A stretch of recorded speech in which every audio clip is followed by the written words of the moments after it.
তোমরা কি জানো ফ্ল্যাক্সিড জেল প্রাচীনকালে মিশরে মমি প্রিজার্ভ করার জন্য ব্যবহার করা হতো? তোমরা কি জানতে এই ফ্যাক্টটা? যদি না জানো তাহলে যাও গিয়ে জানো, পড়াশুনো করো এই ব্যাপারে।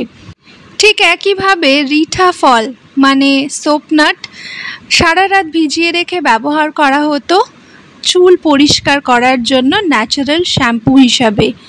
আর সাবান হিসাবে কি ব্যবহার করা হতো? গঙ্গা মাটি বা মুলতানি মাটি। ফলস্বরূপ তাদের স্কিন চুল দেখার মতো ছিল, এটা তো সবাই স্বীকার করবে। তাদের কখনোই প্রয়োজন পড়েনি আলাদা করে কোনোভাবে কোনো ট্রিটমেন্টের মধ্যে দিয়ে যাওয়ার। তাদের স্কিন থেকে শুরু করে চুল সব কিছুই পারফেক্ট থাকতো। তাই জন্য শিকাকাই আর আমলা ব্যবহার করা হতো চুলকে অনেক বয়স পর্যন্ত ন্যাচারালি কালো রাখতে। তাই অনেকটা বয়সে গিয়ে তবে কিন্তু তাদের চুলে পাক ধরতো বা চুল পড়ার তো কথা তো ভুলেই যাও, আজীবন মৃত্যুদিন পর্যন্ত তারা এক রাশ ঢাল চুল নিয়ে মুখে একটা গ্লো নিয়ে তারপরেই কিন্তু পৃথিবীকে ছাড়তেন। যাক, সেই সব দিন তো চলে গেছে, সেই পরিবেশ পরিস্থিতিও কারোর কাছে আর নেই। মানুষের কাছে আজকাল সময়ের বড্ড অভাব, তাই না? তবুও আমি বলবো চুলের সুস্বাস্থ্য বজায় রাখার জন্য আজকে DIY শ্যাম্পু বাড়িতে কিভাবে তৈরি করে নিতে পারো সেটা শিখিয়ে দিচ্ছি। এর জন্য আমাদের লাগবে রিঠা ফল।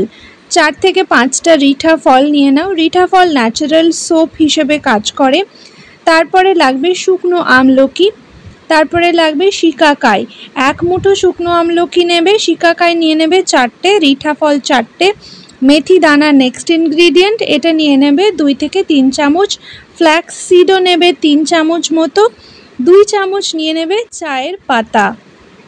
আর লাস্ট যে ইনগ্রিডিয়েন্টটা লাগবে সেটা হচ্ছে শুকনো বা ফ্রেশ কারি পাতা বা কারি লিভস। সারা রাতের জন্য 2 গ্লাস জলে ভিজিয়ে রেখে দেবে।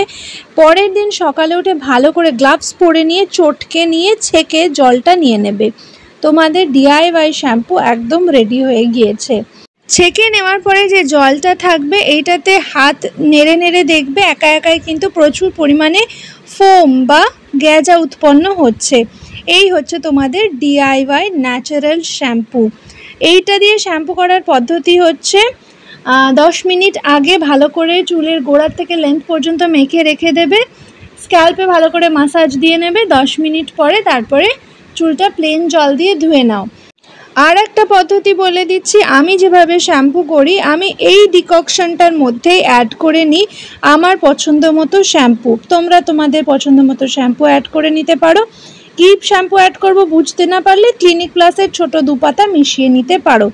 এই DIY শ্যাম্পুটা দিয়ে শ্যাম্পু করলে তোমাদের ধীরে ধীরে চুলের সুস্বাস্থ্য বজায় তো থাকবেই, চুলের অতিরিক্ত ঝরা পড়া রোধ করবে, চুলকে নরম মসৃণ রাখবে, চুলের কালো রঙকে বা ন্যাচারাল কালার যেটাই হয় তোমার সেটাকে ধরে রাখতে সাহায্য করবে।